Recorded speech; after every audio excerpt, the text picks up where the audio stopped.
دیوبند نے اسلام کا پرچم، دیوبند نے اسلام کا پرچم دنیا میں لہرایا ہے، دنیا میں لہرایا ہے۔ بسم اللہ الرحمن الرحیم وبہ نستعین والصلاة والسلام علی سید الانبیاء والمرسلین اما بعد۔ اعوذ باللہ من الشیطان الرجیم بسم اللہ الرحمن الرحیم۔ اقرأ باسم ربک الذی خلق، خلق الانسان من علق، اقرأ وربک الاکرم۔ وقال لو أنزلنا هذا القرآن على جبل لرأيته خاشعا متصدعا من خشية الله، صدق الله مولانا العظيم۔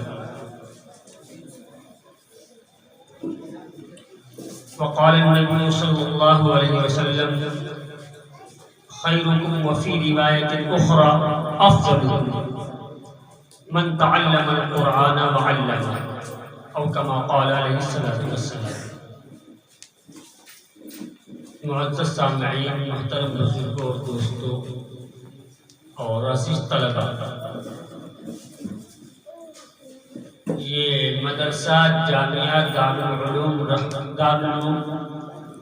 جامعہ عائشہ صدیقہ کا اختتامی پروگرام ہے، یعنی طلباء نے پورے سال کیا کیا ہے، پورا سال ان کا کس طرح گزرا، کیسے وہ تعلیمی ماحول میں رہ کر کے اپنی اصلاح کی ہے اور کیا انہوں نے حاصل کیا ہے، وہ سب کچھ بہرحال مغرب کا عشاء اور کچھ بچوں نے بعد نماز عشاء بھی اپنی محنت کا نمونہ بہرحال پیش کیا، اور آج کا پروگرام انہی کی پورے سال کی محنت کو دیکھنے کے لیے منعقد بھی کیا گیا ہے۔ بلا شبہ یہ بچے جس تعلیم کے حصول میں لگے ہوئے ہیں، جو تعلیم حاصل کر رہے ہیں، وہ قرآن کی تعلیم ہے، اور یہی چھوٹے چھوٹے بچے کچھ اس میں حافظ بھی بن رہے ہیں، کچھ بچے وہ ہیں جو قرآن حکیم ناظرہ پڑھ رہے ہیں۔ تو قرآن حکیم ناظرہ پڑھ رہے ہوں یا قرآن حکیم وہ حفظ کر رہے ہوں، بہرحال ان کے قلوب پہ قرآن نقش ہو رہا ہے،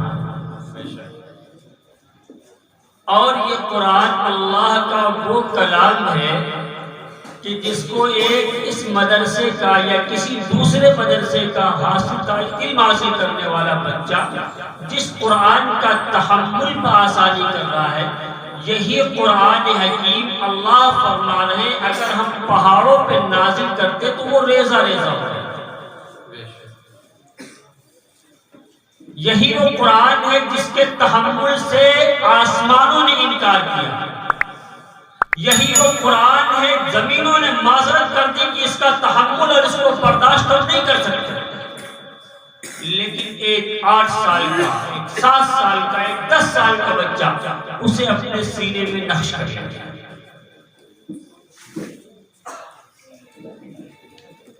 تو یہ وہ کلام جس کو پہاڑ برداشت نہیں کر سکتے تھے، وہ کلام اللہ جسے آسمان برداشت نہیں کر سکتے تھے، وہ اللہ کا کلام جسے زمین برداشت نہیں کر سکتی تھی۔ زمین ہم سے مضبوط مخلوق ہے، پہاڑ ہم سے مضبوط مخلوق ہے، آسمان ایک مضبوط مخلوق ہے، وہ اس کلام اللہ کے تحمل سے عاجز، اور ایک انسان اور وہ بھی 8-10 سال کا بچہ اس کا تحمل بآسانی کر رہا ہے۔ یہ کیوں؟ اس کی وجہ یہ ہے کہ یہ قرآن جو نازل کیا گیا ہے وہ براہ راست ہم پر نازل نہیں کیا گیا، بلکہ یہ قرآن ایسی ذات پر نازل کیا اللہ تبارک و تعالیٰ نے جس کے اندر تحمل پہاڑوں سے زیادہ، قوت برداشت آسمانوں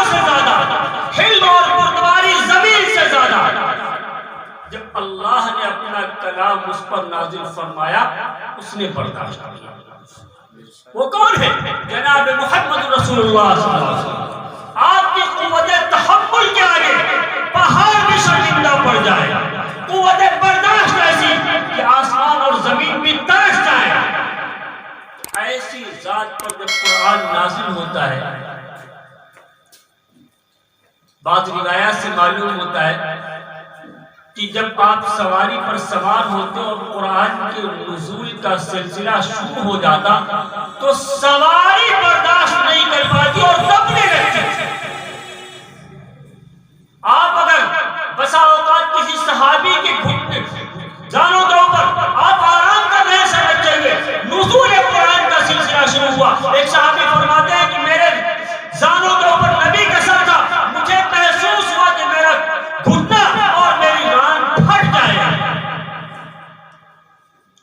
سخت سردیوں کے موسم میں جب محمد رسول اللہ پر قرآن نازل ہوتا تو اس وقت آپ صلی اللہ علیہ وسلم کو دسمبر اور جنوری جیسی کڑاکے کی سردی میں بھی بدن سے پسینہ نکلتا، لیکن جو کچھ بھی اس میں گرانی محسوس ہوئی جناب محمد رسول اللہ، کیونکہ یہ اللہ کا کلام ہے، کوئی معمولی بات نہیں ہے۔ اللہ کا کلام ہونے کا مطلب ہے اللہ کی صفت ہے، اور صفت بھی کیسی؟ محدثین نے فرمایا کہ یہ اللہ کی صفت جو اللہ کا کلام ہے، یہ اللہ کی ذاتی صفت ہے۔ ذاتی صفت کا مطلب کیا ہوتا ہے؟ صفات دو طرح کی ہوتی ہے، ایک تو ہوتی ہے فعلی صفت اور ایک ہوتی ہے ذاتی صفت۔ فعلی صفت وہ ہوتی ہے جو کسی سے صادر تو ہو لیکن اس کی ذات سے اس کا تعلق نہ ہو۔ جیسے انسان چلتا پھرتا ہے یا انسان عالم بن جاتا ہے، انسان حافظ بن جاتا ہے، انسان قاری بن جاتا ہے، تو یہ انسان کی صفات ہے اور فعلی صفات ہے، ان سے انسان کی ذات کا کوئی تعلق نہیں۔ ایک شخص عالم ہے، اگر نہ بھی عالم ہے تو انسان تو رہے گا۔ ایک شخص حافظ ہے، حافظ نہ بھی ہو تو انسان تو رہے گا۔ ایک شخص قاری ہے، اگر وہ قاری نہ بھی رہے تو انسان تو رہے گا۔ اور بات ہوتی ہے جو اگر نہ ہو تو انسان بھی نہیں، جیسے کہ انسان ایک جاندار مخلوق ہے، انسان عقل والی مخلوق ہے، اگر یہ دو چیزیں انسان میں نہ پائی جائے تو انسان نہیں ہے۔ یہ بھی انسان کی صفت ہے، اس کا حیوان ہونا، اس کا جاندار ہونا انسان کی صفت ہے، لیکن اگر انسان یہ صفت انسان کی فوت ہو جائے اور انسان میں نہ پائی جائے تو انسان ہی نہیں ہے۔ تو بعض صفات یہ ہوتی ہیں کہ جو انسان کسی چیز کی فعلی صفت ہوتی ہے، بعض وہ صفات ہوتی ہیں جو ذاتی صفت ہوتی ہے، جیسے کہ حیوان ہونا ہماری صفت ہے اور ذاتی صفت ہے، عالم ہونا، جاہل ہونا، پڑھا ہوا ہونا، ان پڑھ ہونا، چلنے والا ہونا، نہ چلنے والا ہونا، یہ ساری ہماری صفات ہیں، لیکن فعلی صفات۔ تو ذاتی صفت کا مقام فعلی صفات سے بلند ہوتا ہے۔ تو یہ اللہ کا کلام جو اللہ کی صفت ہے یہ ذاتی صفت ہے، جیسے کہ اللہ کا قادر ہونا اللہ کی ذاتی صفت ہے، اللہ کا علم والا ہونا یہ اللہ کی ذاتی صفت ہے۔ تو ایسے ہی اللہ کا کلام بھی اللہ کی ایک ذاتی صفت ہے جس کے اندر جلال شامل ہے۔ لیکن جب اللہ نے اپنا جلالی صفت والا کلام اپنے نبی جناب محمد رسول اللہ صلی اللہ علیہ وسلم پر نازل فرمایا اور نبی کے واسطے سے پھر وہ قرآن ہم تک پہنچا ہے، تو ایک طرف اللہ تبارک تعالیٰ کی صفت یعنی اللہ کا کلام جو صاحب جلال تھا نبی پہ نازل ہوا اور نبی کے واسطے سے ہم تک پہنچا، تو اس اللہ کے جلالی کلام میں اللہ کے نبی کا جمال بھی شامل ہے۔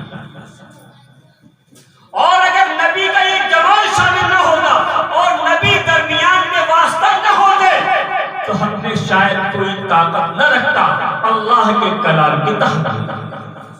اگر آج ہم حافظ قرآن بن جا رہے ہیں، اگر آج ہم عالم دین بن جا رہے ہیں، اگر آج ہمارے سینے قرآن کے تحمل کی طاقت رکھتے ہیں تو وہ دین ہے جناب محمد رسول اللہ صلی اللہ علیہ وسلم کی، کیونکہ اگر درمیان میں آپ کا واسطہ نہ ہوتا کہ اللہ کا جلالی کلام برداشت کرنے کی ہمیں طاقت نہ ہوتی۔ تو معلوم یہ ہوا کہ اگر آج اللہ کے کلام کا تحمل 8 سال کا بچہ 10 سال کا بچہ بھی کرنے کی طاقت رکھتا ہے تو پیغمبر اسلام جناب محمد رسول اللہ صلی اللہ علیہ وسلم درمیان میں واسطہ ہے. اس لیے ورنہ اللہ نے کیا فرمایا اِنَّا عَرَضْنَا الْأَمَانَةَ عَلَى السَّمَاوَاتِ وَالْأَرْضِ وَالْجِبَالِ فَأَبَيْنَ أَن يَحْمِلْنَهَا کہ ہم نے یہ قرآن تم سے پہلے پہاڑوں میں پیش کیا, آسمانوں میں پیش کیا, زمینوں میں پیش کیا, لیکن سب نے انکار کیا. وَحَمَلَهَا الْإِنسَانُ کس نے اٹھا لیا؟ انسان نے اٹھا لیا. إِنَّهُ كَانَ ظَلُومًا جَهُولًا واقعی بہت بڑا جاہل ہے, نا عاقبت اندیش ہے انسان کو اس نے اٹھا لیا. بظاہر تو معلوم ہوتا ہے کہ اللہ کا یہ کلام زمین انکار کر گئی, آسمان انکار کر بیٹھا, پہاڑ نے انکار کر دیا, انسان نے اٹھا لیا. اور جب انسان نے اٹھا لیا تو اللہ کہہ رہے انہو کان ظلوما جہولا کہ وہ تو جاہل بھی اور ظالم بھی. پہاڑ انکار کر دے ظالم جاہل نہیں, آسمان انکار کر دے ظالم نہیں جاہل نہیں, زمین انکار کر دے ظالم اور جاہل نہیں. ہم نے قبول کر لیا اللہ کہہ رہے ہیں جاہل تھے. کیوں؟ اس کی وجہ یہ ہے, ایک ضابطہ لکھا جاتا ہے عربی کی کتابوں میں, الاشیاء تعرف باضدادها, شے کی قیمت اس کی ضد سے معلوم ہوتی ہے. جاہل بھی وہی ہوتا ہے جو صاحب علم ہوتا ہے, ظالم بھی وہی ہوتا ہے جس میں عدل ہوتا ہے. تو معلوم یہ ہوا ہمیں اگر اللہ نے جاہل کہا ہے تو صفت علم سے متصف بھی ہمیں ہوگی. اگر اللہ نے ہمیں ظالم کہا ہے تو صفت عدل کا زیور بھی ہمیں کو میسر ہوگا, نہ آسمانوں کو ملے گا نہ زمین کو. تو علم بھی ہم میں ہوگا, عدل بھی ہم میں ہوگا. کیوں؟ اس لیے کہ جب جاہل ہم ہوں گے تو علم بھی ہمارے اندر ہوگا, ظالم ہم ہوں گے تو عدل بھی ہمارے اندر ہوگا. اگر پہاڑ جاہل نہیں تو عالم بھی تو نہیں ہو سکتا, اگر زمین و آسمان جاہل نہیں تو عالم بھی تو نہیں ہے. تو معلوم اللہ نے ہمیں جاہل کہہ کر کے ہماری مذمت نہیں بلکہ ہمیں عالم ہونا بتایا ہے کہ صفت جہل اگر تمہارے اندر ہے تو اس کی صفت علم بھی تمہارے اندر ہی ہے. اور صفت علم کسی کے اندر ہو تو بہرحال ایک بہت بڑا کمال ہے, کیونکہ یہ علم اصل صفت ہماری ہے ہی نہیں. علم تو اصلا اللہ کی صفت ہے. کیونکہ علیم کون ہے؟ علیم کس کا نام ہے؟ کسی انسان کا نام ہے؟ کسی انسان کا نام علیم ہے؟ علیم نام اللہ کا ہے, اور علیم کے معنی آتے ہیں علم والا.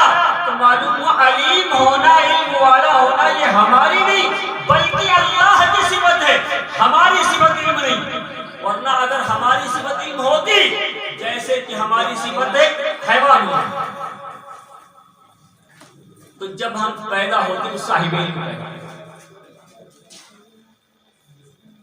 تو معلوم ہوا کوئی بھی انسان کیا ماں کے پیٹ سے جب پیدا ہوتا ہے تو وہ عالم بن کے آتا ہے, حافظ بن کے آتا ہے, قاری بن کے آتا ہے, افتاء کر کے آتا ہے. جتنے بچے پیدا ہوتے ہیں سب جاہل تو پیدا ہوتے ہیں, اس کے بعد وہ عالم بنتے ہیں. تو اس سے معلوم ہوا کہ ہماری صفت علم نہیں بلکہ علم اصلا اللہ کی صفت ہے. اب یہ بات الگ ہے کہ اللہ کی اس صفت کا پرتو جس ذات میں پڑ جاتا ہے دنیا اس کو عالم کہتی ہے. تو اصل میں اللہ کی صفت ہے, تو اللہ کی صفت کا جس ذات پہ پرتو پڑ جائے وہ باکمال ہے یا نہیں, قابل احترام ہے یا نہیں. تو علم جو اللہ کی صفت ہے اس کا پرتو کسی انسان پہ پڑا تو وہ عالم کہہ رہا ہے, اس کا پرتو کسی پہ پڑا تو وہ حافظ کہہ رہا ہے, اس کا پرتو کسی پہ پڑا تو وہ قاری کہہ رہا ہے. اصلاً علیم ہونا اللہ کی صفت ہے, علم اللہ کی خوبی ہماری نہیں, بس اللہ کی اس صفت علم کا پرتو ہم پہ پڑا تو دنیا ہمیں عالم ہے. تو جو اللہ کی صفت تھی اس صفت کے ساتھ ایک انسان کو یاد کیا جانے لگے, ایک کمال کی چیز ہے نہیں.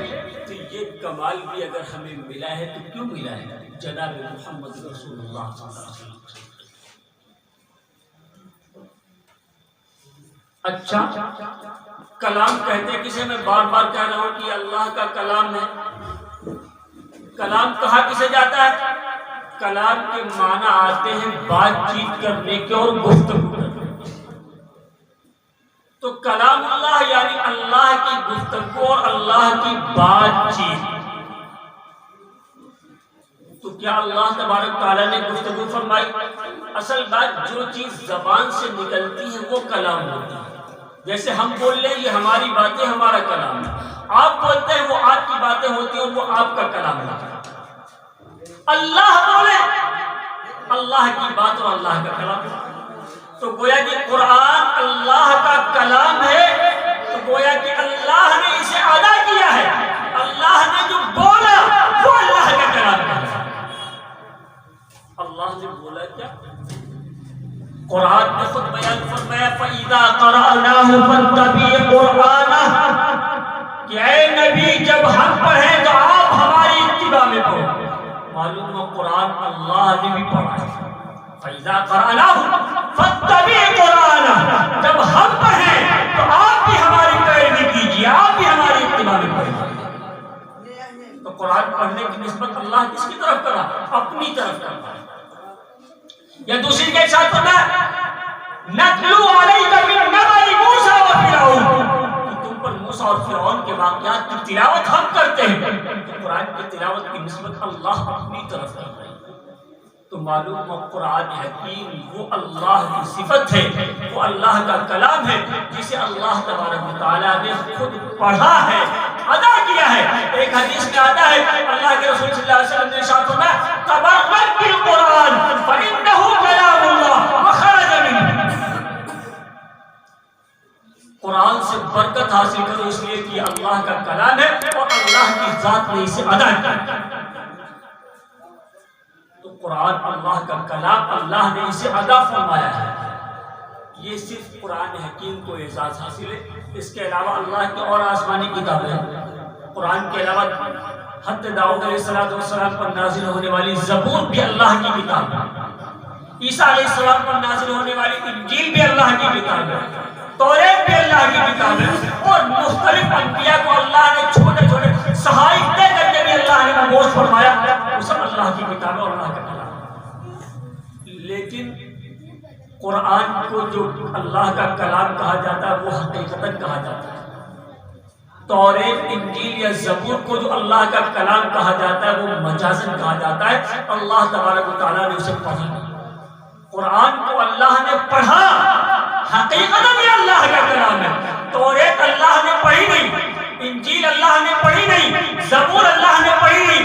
اللہ کا کلام وہ مجازن ہے، حقیقتاً نہیں۔ قرآن اللہ کا کلام حقیقتاً، کیونکہ اللہ کا پڑھا ہوا ہے، اللہ نے اسے ادا کیا ہے، اور جس جو بولتا وہ اس کا کلام ہوتا ہے۔ گویا کہ اللہ نے اسے پڑھا تو یہ اللہ کا کلام۔ توریت بھی اللہ کی طرف ہے اس لیے اللہ کا کلام، انجیل اور زبور بھی اللہ کی طرف ہے اس لیے وہ اللہ کا کلام ہے۔ لیکن توریت اور انجیل کو اللہ نے پڑھا، تو قرآن اللہ نے پڑھا۔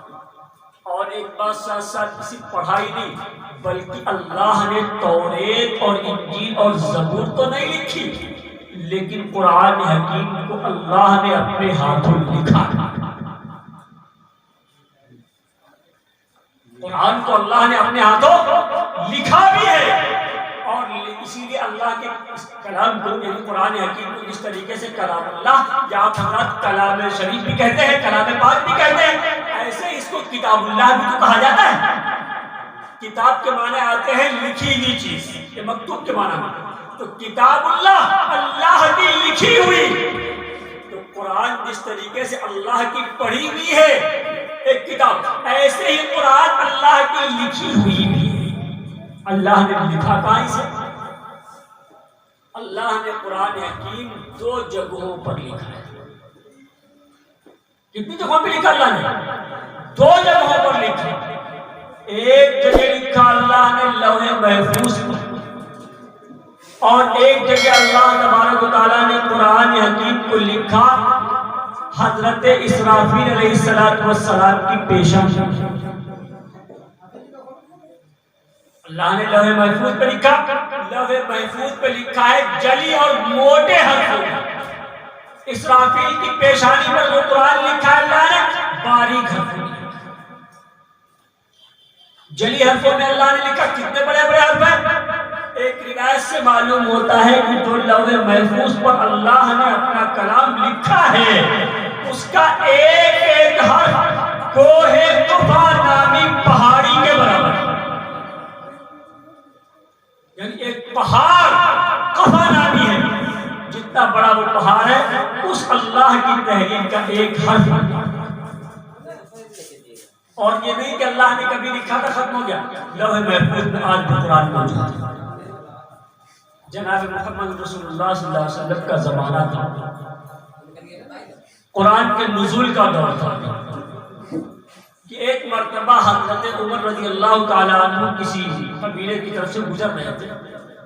کسی شخص کو دیکھا کہ وہ تلاوت کر رہا ہے. حضرت عمر رضی اللہ تعالیٰ عنہ کی اس طرح کی کئی واقعات ہیں. تو کسی شخص کو دیکھا کہ وہ تلاوت کر رہا ہے تو اسے پڑھتے ہوئے سنا، یا ایھا الذین آمنوا لا تقربوا الصلاۃ وانتم سکارے.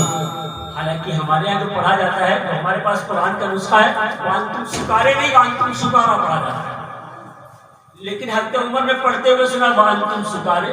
حضرت عمر نے ان کا گریبان پکڑا، کہا تیری کیسے جرات ہے قرآن غلط پڑھنے کی، اور آپ اگر نہ جانتے ہو ہم نہ جانتے ہو ہم بھی یہی کہیں غلط پڑھ رہے ہو. حضرت عمر نے کہا کیسے جرات ہوئی؟ تو اس نے کہا کہ میں نے تو اللہ کے رسول سے ایسے ہی سیکھا ہے. چلو اللہ کے رسول کے پاس. کھینچتے ہوئے اللہ کے رسول کے پاس لے کے حضرت عمر کا غصہ آسمان پہ مزاج تو جا کر کے پہنچے. حضرت عمر رضی اللہ تعالیٰ عنہ نے کہا اللہ کے رسول یہ آپ کی موجودگی میں قرآن بگاڑ کے پڑھ رہا ہے. اللہ کے رسول نے کہا پڑھو، کیا پڑھ رہا ہے؟ تو اس نے پڑھنا شروع کر دیا، یا ایھا الذین آمنوا لا تقربوا الصلاۃ وانتم سکارے. اللہ کے رسول نے فرمایا ھذا انزلت، یہ آیت ایسے ہی نازل ہوئی. اب حضرت عمر کے دل میں یہ ڈر آیا کہ جو میں پڑھتا ہوں وہ غلط ہوگا. جب اللہ کے رسول نے کہہ دیا یہ ایسے صحیح ہے تو اس کا مطلب میں اس کے خلاف پڑھتا ہوں تو غلط ہوگا. اللہ کے رسول نے حضرت عمر سے کہا تم ایسے پڑھتے ہو؟ انہوں نے اب ڈرتے ڈرتے پڑھنا شروع کیا. سارا غصہ چلا گیا، پڑھنا شروع کیا، یا ایھا الذین آمنوا لا تقربوا الصلاۃ وانتم سکارا. اللہ کے نبی نے پھر وہی جملہ ارشاد فرمایا ھذا انزلت، یہ قرآن کی آیت ایسے ہی ہے. اب حضرت عمر نے جب یہ دیکھا کہ ان کے پڑھنے پر بھی انہوں نے وانتم سکارے پڑھا، آپ نے کہہ دیا ایسے ہی نازل ہوئی. ہم نے وانتم سکارا پڑھا، پھر بھی فرما رہے ہیں کہ ایسے ہی نازل ہوئی. اللہ کے رسول پر غصہ ہونے لگا کہ اللہ کے رسول آپ کی قوت برداشت میں تو انتہائی ہو گئی کہ جیسے جو آیتیں پڑھ دے آپ کہہ دیتے ھذا انزلت. اللہ کے رسول صلی اللہ علیہ وسلم نے جب دیکھا کہ حضرت عمر کے تیور بڑے غضب کے ہیں تو اپنا ہاتھ حضرت عمر کے سینے پہ مارا. حضرت عمر فرماتے ہیں کہ جب نبی کا ہاتھ میرے سینے پر لگا. ہاتھ کس کا تھا بھائی؟ نبی کا ہاتھ ہے تو نبی کا ہاتھ، نبی بڑے باکمال ہے بھائی، ہاتھ نبی کا ہے. وہ ہاتھ ہے کہ جو خشک کنویں پہ رکھ دیا گیا تو چشمہ ابل پڑا. کون ہاتھ ہے؟ نبی کا ہاتھ خشک کنویں پہ رکھ دیا گیا تو چشمہ ابل پڑا ہے. جو کہ تھوڑے آگے پہ رکھ دیا گیا ہے تو 70 سے زیادہ آدمی کھانے سے پانی ہو گیا. ایک لوٹا پانی میں نبی کا ہاتھ ڈال دیا گیا، نے اپنا ڈال دیا گیا، 70 یا 80 سال اس سے وضو فرما لیا. سراقہ نے جب آپ کا پیچھا کیا ہے ہجرت کرنے کے وقت مال کے لالچ میں، چونکہ ابو جہل نے اعلان کیا تھا کہ جو نبی کو زندہ یا مردہ گرفتار کر کے لائے گا 100 لوگ اسے انعام میں دیے جائیں گے. اس لالچ میں سراقہ نے نبی کا پیچھا کیا اور قریب تھا کہ نبی کو قابو پا لیتا. صدیق اکبر نے دیکھا سراقہ ہمارے قریب آ گیا ہے، ڈرے، گھبراہٹ پیدا ہوئی. اللہ کے رسول سے کہا سراقہ تو ہمیں پکڑ لے گا. نبی نے ہاتھ اٹھایا اللہ کی بارگاہ میں اور فرمایا اے اللہ مجھے سراقہ سے بچا. اس کا ہاتھ اٹھا دعا کے لیے، نبی کا ہاتھ، نبی کا ہاتھ بارگاہ عزت میں اٹھا کہ سراقہ میں گھوڑے کے زمین میں دھسنا شروع ہوا۔ سراقہ نے نبی سے معذرت کی کہ آپ جائیے، میں کسی کو آپ کے بارے میں مطلع نہیں کروں گا، لیکن خدا را مجھے معاف کر دیجئے۔ نبی کا پھر وہی حال ہوتا ہے تو سراقہ میں گھوڑے کے زمین سے باہر آ جائے۔ خندق کھودنے کے دوران ایک پتھر اٹک جاتا ہے زمین میں، سارے صحابہ تھک جاتے ہیں، نبی کا ہاتھ لگتا ہے، پتھر باہر آ جاتا ہے۔ کس کا ہاتھ ہے؟ نبی کا ہاتھ چاند کی طرف اٹھتا ہے، چاند کو ٹکڑے ہونے میں مجبور ہو جاتا ہے۔ ابو جہل خود جس نے نبی کو کنویں میں گرانے کی سازش رچی، کنویں کے اوپر مٹی اور لکڑیاں ڈال کر کے زمین برابر کر دی کہ نبی جب میری بیماری سنیں گے دوڑ کے آئیں گے، کنویں میں گر جائیں گے، قصہ ختم ہو جائے گا، نہ بانس رہے گا نہ رہے گی بانسری۔ نبی آئے، خوشی میں یاد نہیں رہا، بستر سے چھلانگ لگائی، کنویں میں جا گیا۔ ساری رسیاں ڈالی جا رہی ہیں، ابو جہل کو نکال لیا جائے، جو رسی ڈالی جاتی چھوٹی، جتنی چھوٹی تھی اتنی رسی اور جوڑ دی گئی، پھر ڈالی گئی، پھر اتنی چھوٹی۔ نبی نے کہا مجھے لاؤ، نبی نے ہاتھ ڈالا، ابو جہل کو باہر نکالا۔ کس کا ہاتھ ہے؟ نبی کا ہاتھ ہے۔ تو جو نبی کا ہاتھ کنویں میں جائے، ابو جہل باہر آ جائے، اس کنویں میں رکھ دیا جائے تو چشمہ ابل پڑے، تھوڑے سے پانی میں ڈال دیا جائے تو سینکڑوں آدمی وضو فرما لیں، ایک پیالہ دودھ میں رکھ دیا جائے تو 70 سے زیادہ صحابہ سیرابی حاصل کریں، چاند کی طرف اٹھ جائے تو چاند کے 2 ٹکڑے ہو جائیں۔ تو عمر کے ہاتھ سینے پر اگر وہ ہاتھ لگے تو کیا کوئی کمال ظاہر نہیں ہوگا؟ عمر کے سینے پہ وہی ہاتھ لگتا۔ حضرت عمر فرماتے ہیں کہ جب نبی کا ہاتھ میرے سینے پر لگا تو میں نے دیکھا کہ اللہ تبارک و تعالیٰ نے میرے سامنے لوح محفوظ کھڑا کر اور میں نے لوح محفوظ میں دیکھا کہ اوپر لکھا ہوا تھا یا ایھا الذین آمنوا لا تقربوا الصلاۃ وانتم سکارا، اور اس کے نیچے لکھا ہوا تھا یا ایھا الذین آمنوا لا تقربوا الصلاۃ وانتم سکارا۔ بہرحال مجھے یہ واقعہ سنانا مقصود نہیں، یہ بتانا مقصود تھا کہ لوح محفوظ میں قرآن لکھا ہوا، تو اللہ نے لوح محفوظ میں قرآن لکھا ہے، جلی ہے۔ اور میں نے دوسری جگہ کہا بتائی قرآن اللہ نے لکھا ہے اسرافیل علیہ السلام کی پیشانی، اسرافیل کی پیشانی پہ کیوں قرآن لکھا؟ وہ فرشتے تو اور بھی تھے، سب سے افضل فرشتوں پہ کون ہے؟ ساری فرشتوں کی جماعت میں 4 اللہ کے مقرب فرشتے ہیں، اور ان 4 میں بھی سب سے افضل کون ہے؟ جبرائیل، اور دوسرے نمبر پہ اسرافیل۔ اللہ نے جو کام جس فرشتوں کو سونپا، بہرحال وہ حکمت سے خالی نہیں، کوئی کام بھی اللہ کا حکمت سے خالی نہیں۔ اللہ تبارک و تعالیٰ نے جب حضرت انسان کو پیدا فرمایا یعنی آدم، تو فرشتوں کو حکم دیا تھا کہ آدم کے لیے سجدہ کرو، بڑا مشہور بات ہے، سبھی جانتے ہیں۔ تو جب اللہ نے فرشتوں کو حکم دیا کہ سجدہ کرو، اللہ کے اس حکم پر آدم کے لیے جو سب سے پہلے پیشانی جھکی تھی وہ جبرائیل کی تھی۔ اس کی پیشانی جو جبرائیل کی، اور جبرائیل کے بعد جو دوسرے نمبر پہ پیشانی جھکی تھی وہ اسرافیل کی تھی۔ لہذا اللہ نے دونوں کو 2 بڑی سعادتیں، ایک کو اللہ نے اپنا کلام اپنے مقرب بندے محمد رسول اللہ کے پاس پہنچانے کے لیے مخصوص کیا۔ پورا قرآن لے کر کے کون آیا نبی کے پاس؟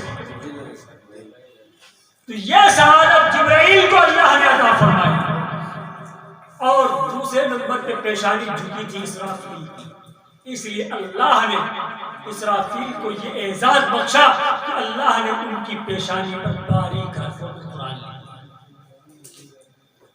تو اللہ نے 2 جگہوں پہ قرآن لکھا، ایک تو لوح محفوظ پہ لکھا اور دوسرے اسرافیل کی پیشانی۔ اس سے معلوم اللہ نے قرآن پڑھا بھی اور اللہ نے قرآن لکھا ہے، تو یہ قرآن حکیم اللہ کا حقیقتاً کلام بھی ہے اور اللہ کی حقیقتاً کتاب بھی ہے، اور یہ دونوں وہ صفتیں ہیں، یہ وہ خوبیاں ہیں جو قرآن کے سوا کسی بھی کتاب کو حاصل نہیں۔ توریت اللہ نے دی، انجیل اللہ نے دی، زبور اللہ نے دی فرشتوں کے ذریعے سے، نہ اس کی تلاوت اللہ نے فرمائی نہ اپنے ہاتھ سے دیا، اللہ نے کتاب اللہ کی دیا، اللہ نے کلام اللہ کا ہے لیکن مجاز ہے، اور قرآن اللہ نے دیا یہ بھی کتاب اللہ کی ہے، کلام اللہ کا ہے، اور مجاز نہیں بلکہ حقیقتاً ہے، کیونکہ اللہ نے اسے لکھا بھی ہے اور اللہ نے اسے پڑھا۔ تو اب ظاہر سی بات ہے جب اللہ نے اسے پڑھا بھی تو یہ اللہ کی ایک صفت بنی کلام، اللہ نے اسے لکھا بھی یہ اللہ کی ایک دوسری صفت بنی کتاب۔ تو ظاہر سی بات ہے یہ چھوٹے چھوٹے بچے جو قرآن پڑھ رہے ہیں، خواہ وہ ناظرہ پڑھ رہے ہو یا قرآن کا حفظ کر رہے ہو، یہ اللہ کی نیابت کر رہے ہیں پورے زمین میں، کوئی معمولی چیز نہیں، یہ اللہ کی نیابت کر رہے ہیں۔ قرآن کی تلاوت اللہ نے کی، قرآن کی تلاوت اللہ نے کی ہے۔ اب ایک بچہ مدرسہ جامعہ عائشہ صدیقہ میں بیٹھ کر کے پڑھ رہا ہے، یہ وہ کام کر رہا ہے جو سب سے پہلے اللہ نے قرآن حکیم کی آیات لکھ رہا ہے، تو یہ بچہ وہ کام کر رہا ہے جو سب سے پہلے اللہ نے۔ اور جب کوئی شخص کسی دوسرے کا کام کرے تو اس کو کیا کہا جاتا ہے؟ یہ فلاں کرنا ہے، یہ تو کہتے ہیں۔ جیسے محافظ مفتی صاحب اس مدرسے کے مفتی ہیں، یا حضرت مولانا اطہر صاحب قاسمی افغانی دامت برکاتہ تشریف فرما انوار قرآن کے مفتی ہیں۔ مولانا نہ رہے مدرسے میں، مولانا کا کام مولانا کی عدم موجودگی میں کوئی دوسرا کرے، کیا کرے گا؟ کیا کہے گا؟ محتیم صاحب نے نائب محتیم موجود، کیوں؟ اس لیے کہ ان کی موجودگی میں، ان عدم موجودگی میں ان کا کام نہیں کر رہے۔ اللہ نے قرآن کی تلاوت کی، اللہ نے قرآن کی کتابت فرمائی۔ اب اگر کوئی یہ کام کر رہا ہے، قرآن پڑھ رہا ہے یا قرآن پڑھ رہا ہے، تو گویا کہ یہ وہ کام کر رہا ہے کہ اللہ کر چکے ہیں۔ یہ کون ہوا کر رہا ہے؟ اللہ کا نائب ہوئے نہیں ہوا۔ تو یہ 8 سال کا بچہ جو قرآن پڑھ رہا ہے، 10 سال کا بچہ جو قرآن پڑھ رہا ہے یا لکھ رہا ہے، جس کو آپ اس نظریے سے نہ دیکھیں کہ یہ ایک طالب علم ہے، یہ ایک اسٹوڈنٹ ہے، یہ ایک پڑھنے والا بچہ ہے، بلکہ یہ دیکھیں کہ یہ زمین پر اللہ کی نیابت۔ تو بہرحال صاحب کے یہاں کے بچے جو پڑھنے والے چھوٹے چھوٹے ہیں، وہ ناظرہ پڑھنے والے بھی اور حافظہ پڑھنے والے بھی، دونوں طرح کے ہیں۔ تو چاہے قرآن سے کا رشتہ جڑا ہو، چاہے ناظرہ خوانی کے اعتبار سے یا حافظہ کے اعتبار سے، بہرحال قرآن سے ان کا رشتہ جڑا ہوا، اور جن کا قرآن سے رشتہ جڑا ہوا ہے وہ سارے کے سارے اللہ کی نیابت کرنے والے لوگ ہیں، ان کو ہم چھوٹا نہ سمجھیں۔ اور پھر یہ جو آئے ہیں قرآن پڑھنے کے لیے، یہ دین کی سمجھ اپنے اندر پیدا کرنے کے لیے، یہ آئے بات میں ہے، پہلے اللہ ان کو منتخب کر چکا، گویا کہ آئے نہیں بلکہ لائے گئے۔ یہ مدرسے میں پڑھنے آئے نہیں ہیں بلکہ لائے گئے ہیں، کیونکہ جب اللہ کسی کے ساتھ خیر کا ارادہ فرماتے ہیں تب اسے دین کی سمجھ آتا ہے۔ جب اللہ کسی کے ساتھ خیر کا ارادہ کرتے ہیں تو اللہ اسے تو معلوم وہ اللہ کی مشیت ان کے حق میں پہلے ہوئی ہے، اس کے بعد میں یہ یہاں آئے۔ میں نے کیا بتایا، یہ آئے نہیں ہے بلکہ اللہ امتحان نہیں کرتا۔ تو ایک تو یہ ہے کہ یہ اللہ کی نیابت کر رہے ہیں، اور پھر دوسرے یہ ہے کہ اللہ نے اپنی نیابت کے لیے چنا ہے۔ تو ہر اعتبار سے مدرسے کے پڑھنے والے طلباء ہمارے لیے قابل قدر اور قابل عظمت ہوتے ہیں۔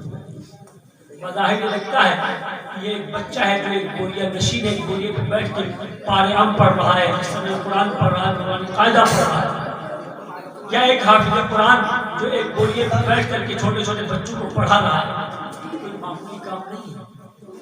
یہی بوریے پہ بیٹھ کے پڑھنا یا بوریے پہ بیٹھ کے پڑھانا اصل انسان کی برتری کی وجہ ہوتا ہے۔ بلکہ میں تو یہاں تک کہتا ہوں کہ اللہ نے جو انسان کو اشرف المخلوقات بنایا ہے، انسان کی اشرفیت کی وجہ ہی اس کا قرآن پڑھنا اور پڑھانا ہے۔ اشرف المخلوقات انسان ہے، لیکن کیوں ہے؟ اس لیے کہ قرآن پڑھنے والا اور پڑھانے والا ہے، کیونکہ یہ وہ جوہر ہے جو اللہ نے صرف انسان کو دیا، انسان کے علاوہ کسی اور کو نہیں دیا ہے۔ ساری مخلوقات بولنا جانتا ہے، ان کی اپنی زبان۔ سارے پرندے بولتے ہیں نہیں بولتے، اپنی زبان ان کی ہے۔ زمین پر چل کے رینگنے والے کیڑے مکوڑے بولتے ہیں نہیں بولتے، ان کی اپنی زبان۔ چوپائے بولتے ہیں نہیں بولتے، وہ بھی بولتے ہیں۔ اور سب کو علم بھی ہے کہ بکری اپنا چارہ نہیں جانتی، جانتی نہیں جانتی، کیا پرندے اڑنا نہیں جانتے، کیا چوپائے بولنا نہیں جانتے؟ کس کے پاس علم نہیں؟ سب کے پاس علم، ہر ایک اپنے فن کو جانتا ہے۔ اور جہاں تک اللہ کی عبادت کا سوال ہے تو اللہ کی عبادت سے غافل نہیں کرتا۔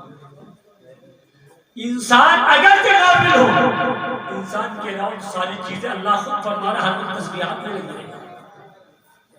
وَإِن مِّن شَيْءٍ إِلَّا يُسَبِّحُ بِحَمْدِهِ وَلَٰكِن لَّا تَفْقَهُونَ تَسْبِيحَهُ۔ کوئی چیز ایسی ہے ہی نہیں جو اللہ کی تسبیحات سے غافل ہے، ہر چیز اللہ کی تسبیح ہے۔ تو تسبیح بیان تو بعد میں کرتی ہیں ساری چیزیں، لیکن تسبیحات کا علم تو انہیں پہلے ہوتا ہے۔ تو معلوم ہر ایک کو علم بھی ہے، ہر ایک عبادت بھی کر رہی ہے۔ تو اگر ہم عبادت کر رہے ہیں تو کون سی خاص بات ہے؟ عبادت فرشتے بھی کر رہے ہیں۔ ہم عبادت کر رہے ہیں تو کیا چوپائے بھی عبادت کر رہے ہیں۔ حضرت قاری طیب صاحب رحمۃ اللہ علیہ نے لکھا ہے کہ اللہ کی ساری مخلوقات اللہ کے لیے نمازیں پڑھتی ہیں۔ ہم سمجھ رہے ہو کہ نماز صرف ہمارے لیے ہے؟ حضرت فرما رہے ہیں کہ اللہ کی ساری مخلوقات اللہ کے لیے نمازیں پڑھتی ہیں۔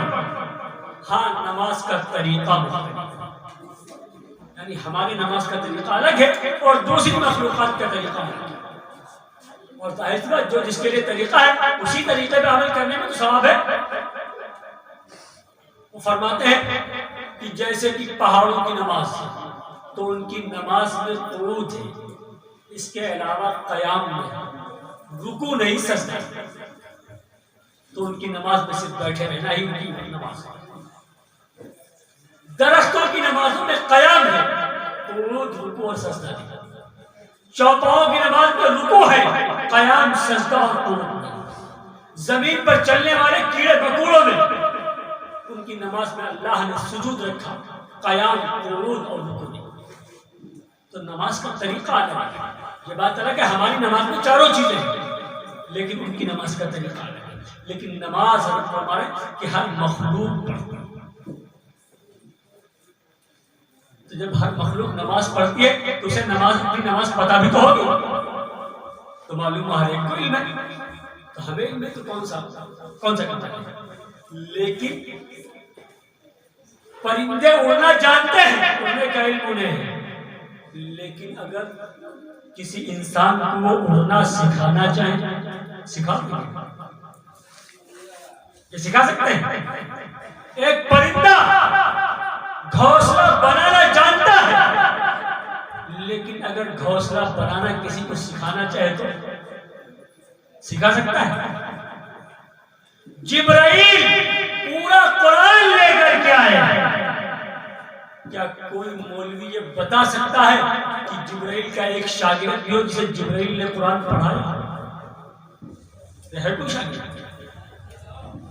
اسرافیل کی پیشانی قرآن کے نقوش سے مزین ہے، ان ان کی پیشانی پر قرآن لکھا ہے، لیکن کیا اسرافیل نے کسی کو قرآن جو ان کی پیشانی پہ کسی کو پڑھایا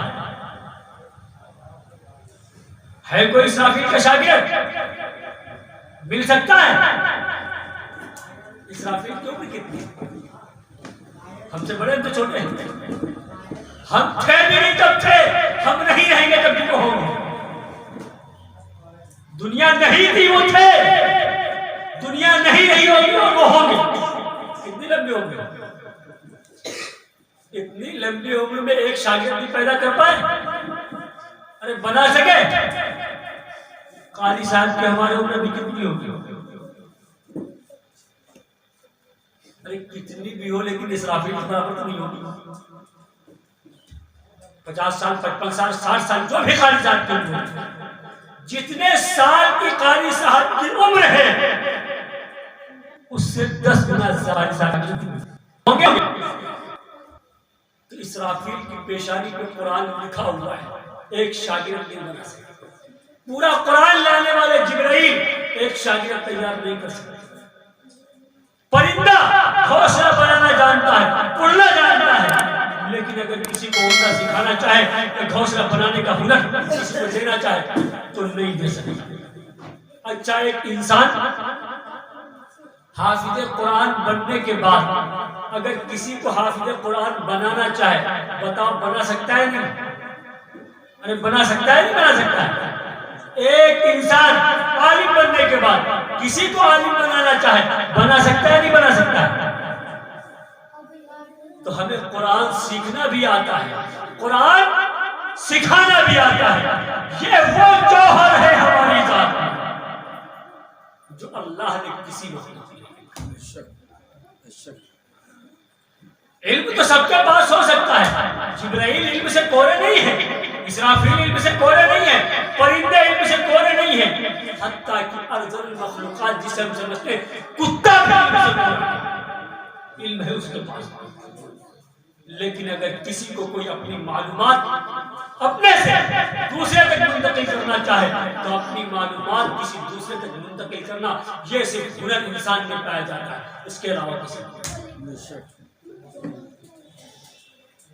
ہم تو چاہتے ہیں تو پرندوں کو بھی بولنا سکھا دیتے ہیں۔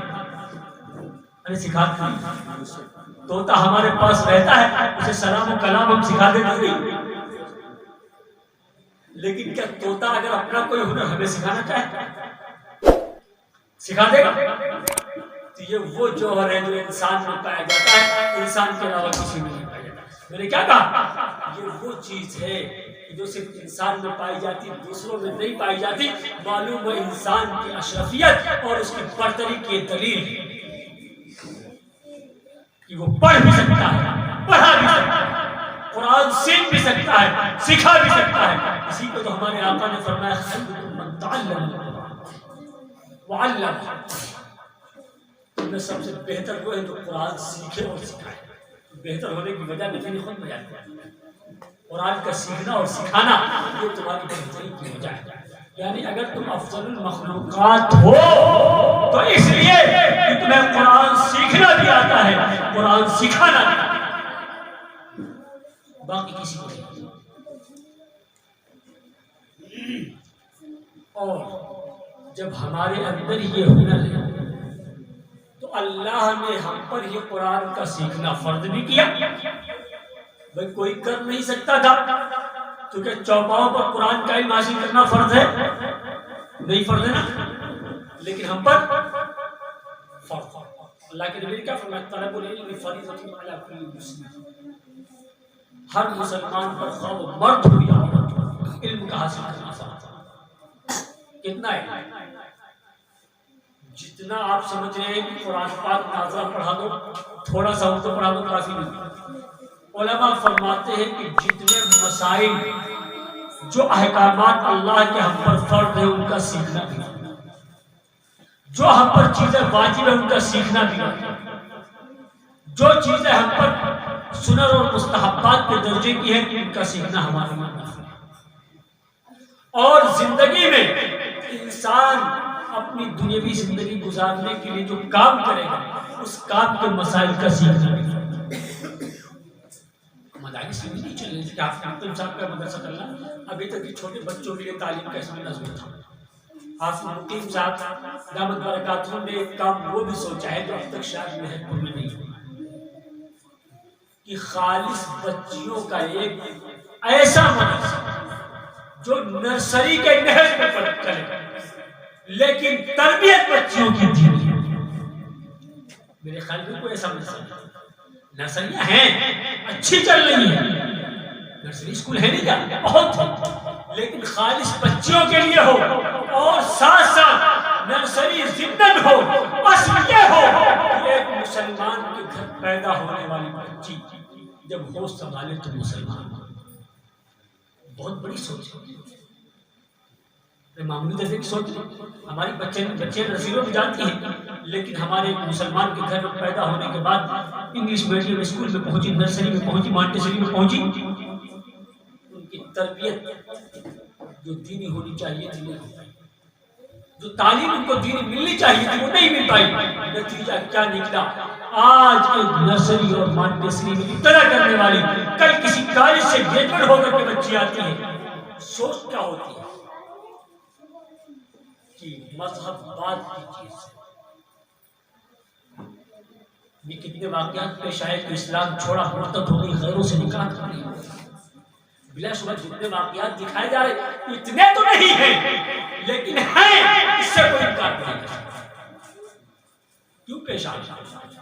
ایک مسلمان کے گھر پیدا ہونے والی بچی اب تک نہیں سمجھ پائی کہ اسلام کیا ہے، اسلام کی اہمیت اب تک اسے نہیں سمجھا. کیوں؟ اس لیے کہ پیدا ہوئی مسلمان کے گھر میں جب کچھ سمجھنا چاہیے تھا، کچھ باشعور ہوئی اور کچھ سمجھنے کی عمر ہوئی تو ایک کالج ماحول بنا کالج کا. صاحب نے گویا کہ ایسا قدم اٹھانے کے لیے سوچا ہے کہ یہ جو ارتداد کا سلسلہ چل رہا ہے، ہو سکتا ہے یہ تدبیر اختیار کرنے پر اس کا انقطاع اور بند ہو. جب ایک مسلمان کے گھر میں پیدا ہونے والی بچی ایک دینی ماحول میں رہ کر، ایک مدرسے کے ماحول میں رہ کر کے، قرآن کی تعلیم کے ساتھ، احادیث کی تعلیم کے ساتھ جب وہ گریجویٹ بنے گی جا کر کے تو کہیں کسی کالج میں جا کر کے کوئی ڈگری پائے گا، لیکن مدرسے میں چونکہ اتنی تربیت ہو چکی ہوگی، وہ اسلام کی حقانیت کو سمجھ چکی ہوگی، تو اتنی آسانی میں اپنے دین سے وہ مکر ہوگا. بڑی اونچی سوچ ہے. دعا کیجیے کہ اللہ اس فہم کو قبول نہ فرمائے بلکہ اللہ توفیق بھی دے اور ان کے قدموں کو اپنے جمائے رکھے. اور صرف انہی کے لیے میں نہیں کہہ رہا ہوں. اللہ نے فرمایا تعاونوا علی البر والتقوی ولا تعاونوا علی الاثم والعدوان. کس سے کہہ رہے ہیں؟ نیک کام کرنے والے سے نہیں، بلکہ وہ لوگ جو دیکھ رہے ہیں کسی نیکی کرنے والے. اللہ فرما رہے ہیں کہ جو نیکی کا کام کر رہا ہے تم اس کا تعاون کرو، اس کی مدد کرو. تو ایک سوچ اچھی، اچھا قدم اٹھانے جائے، نیک قدم اٹھانے جائے، اور جو نیک قدم اٹھایا جائے اس کے بارے میں اللہ کیا فرمایا؟ تعاونوا، تم اس کی مدد کرو. تو اس سے کیا سمجھ میں آ رہا ہے؟ انہوں نے جو اچھا قدم اٹھانے کے لیے عزم کیا ہے، ہم ان کے لیے نمبر 1 پہ دعا کریں کہ اللہ اس عزم کو ان کے قبول فرمائے اور پورا کرنے کی توفیق. ایک بات. دوسرے بات پر جب یہ شروع کریں تو ہمارا کام یہ ہوگا کہ ان کا کیونکہ اچھے کام پر تعاون کا اللہ کا حکم. ہاں یہ بات الگ ہے اگر کوئی غلط کام اٹھائیں گے تو حافظ مقیم کچھ بھی ہو غلط کام میں ان کا تعاون نہیں کریں گے، لیکن اگر قدم اچھا اٹھا رہے ہیں تو ان سے اگرچہ ہماری نہ بھی بنتی ہو، قدم اچھا ہے تو حکم اللہ کا ہے تعاون کرنا. تو ہمارا فریضہ کیا بنے گا؟ تعاون کرنا. تو انہوں نے جو قدم اٹھانے کے لیے سوچا ہے دعا کریں ان کے لیے اور ساتھ ساتھ ان کے تعاون کا بھی آپ ارادہ کریں گے. انہوں نے یہ ارادہ کیا کام ہم کریں گے تو ہمارا کام کیا ہے؟ ہم یہ ارادہ کر لیں کہ اگر یہ کام کرتے ہیں اور قدم اٹھاتے ہیں تو ہم تعاون جیسے بھی ہوگا تعلیم سب نے جس طرح بھی ہو پائے گا ہم تعاون سے اپنا قدم پیچھے نہیں کریں. یاد کر کے آپ اتنا مجمع بھی نہیں، 2-3-4 افراد مجھے نظر آ رہے ہیں، باقی تو بچے ہیں، لیکن 2-4 افراد اگر اپنے احباب میں بیٹھ کے تذکرہ کریں کہ پیغام دور تک جا سکتا ہے، تو آپ حضرات ہمیں تقریر کرنے کی موڈ میں نہیں تھے.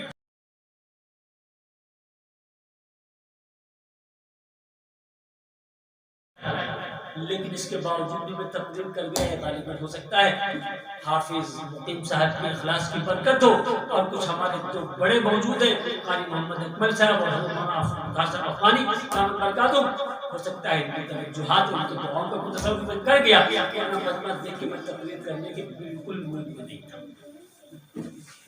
تو یہ ان کے حضرات کے اخلاص کی دعاؤں کی برکت ہے کہ میں تقریر کر گیا.